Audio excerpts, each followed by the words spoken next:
Just as we thought a new year would bring hope and prosperity, a mere 2 days in, we watched our beloved home catch fire and burn down. To see it was heartbreaking, and knowing that things would never be the same again was almost too much to fathom. I remember standing with the Honourable Steve Swart handing out water to the firemen, and I said to Steve, if you don't mind, at the time, I said, "Will we ever be able to go back home?" And Steve quoted out of the Bible and he said, "Home is where your family is. And as long as we stay a parliamentary family, we will rebuild, and rebuild we certainly will."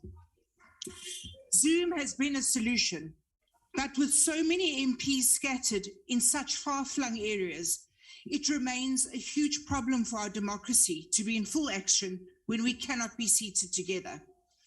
As always, the resilient South African heart has prevailed, but it has left too many loopholes to hold the executive account, as well as the dreaded mute button, which takes away our right to speak and on issues that need to be fleshed out. Honourable Papo, I must say this to everyone here today.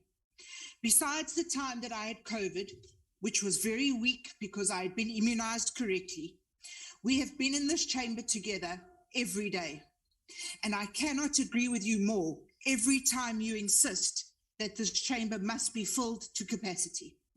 We should all be back at work, and not only 120 of us, every single chair and table that we can put in here should be filled with members.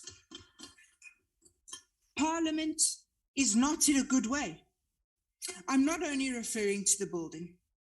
With staff having no offices, institutional knowledge lost for life, and general chaos as to sittings, to do no venues to do our work, we are in a bad space. Honourable Natasha, I'm happy to say we have the lights on today. Accountability of Parliament to the people is hanging by a very thin thread. I, as the Democratic Alliance Chief Whip, am proud of my members who mostly paid themselves to take on oversight during the period of the COVID battle.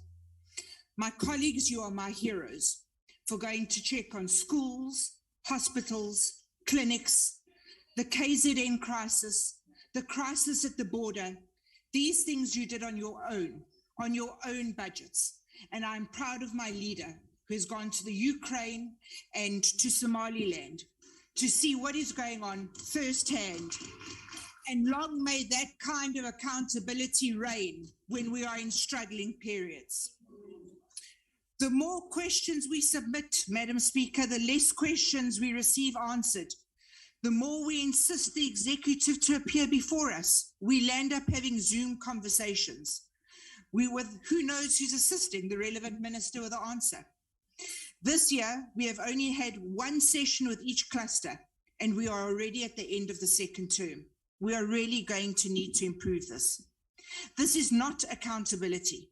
This is running from a problem that will simply grow and lead to more distrust and concern with members of the South African public at large.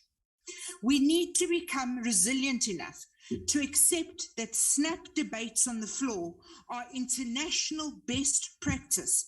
For a reason, we should not depend on a weekly meeting where we have to grovel for national debates of importance. If we have nothing to hide, any member in this House should be able to stand up and answer a snap debate. It happens everywhere in the world, but not in South Africa. Parliament should address these issues before the opposition has to push and become nasty and wait with bated breath for answers to be given. We still lack basic services required to execute our jobs. And Madam Speaker, hearing you say that our financial situation is as bad as it is really breaks my heart, because I don't think that we have enough things like researchers. And the researchers that we have, I don't think are evenly spread throughout Parliament.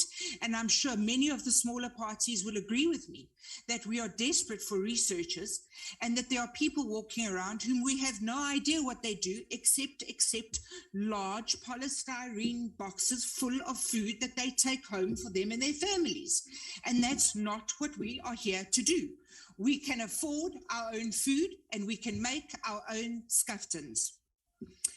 I must take this opportunity however, to thank the National Assembly table staff for always being at hand to assist with issues, spearheaded by Mr. Kasso and his team of professional, independent, and knowledgeable people. This is a great service to us and one that we don't take lightly. We hereby extend to you, sir, and your team our greatest thanks. Madam Speaker, I hope that you will write a letter on behalf of the Democratic Alliance, congratulating the NA table on all they do for us, even if you phone them at 11 o'clock on a Sunday night, which Mr. Kasso experienced this very week. I'm sorry, sir, and apologize to your wife for me. We are still lagging far behind many countries when it comes to updating and the processing of legislation. Parliament is the legislative arm of government, but still so few pieces of legislation are completed, and all private members' bills are ignored if they don't have the ANC name on it. This cannot be denied. I myself have offered up a bill and said, take my name off the bill, add your name to the bill, but let's work for the country. We have to accept we are in a bad way. Acting secretaries, confusion over contracts, calling of leaders of parties to the Speaker, generic contracts being sent out. This Parliament is not a well-oiled machine. And Madam Speaker, I do not blame this all on you. You took over something that was already struggling. I would be remiss not to mention the danger we are putting our members in every time we have an oversight tour undertaken.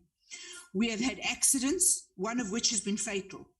The drivers drive too fast, and it is because they are instructed to move at speed because programs are not timed properly. And here, members must take responsibility too. Because if your program director says to you, be ready at 7, be ready at 7. Thank you. Mabaroto, as I end, to be in Parliament is an honor. It is time to regain the honor of Parliament and make South Africa proud of its natural stage. I thank you.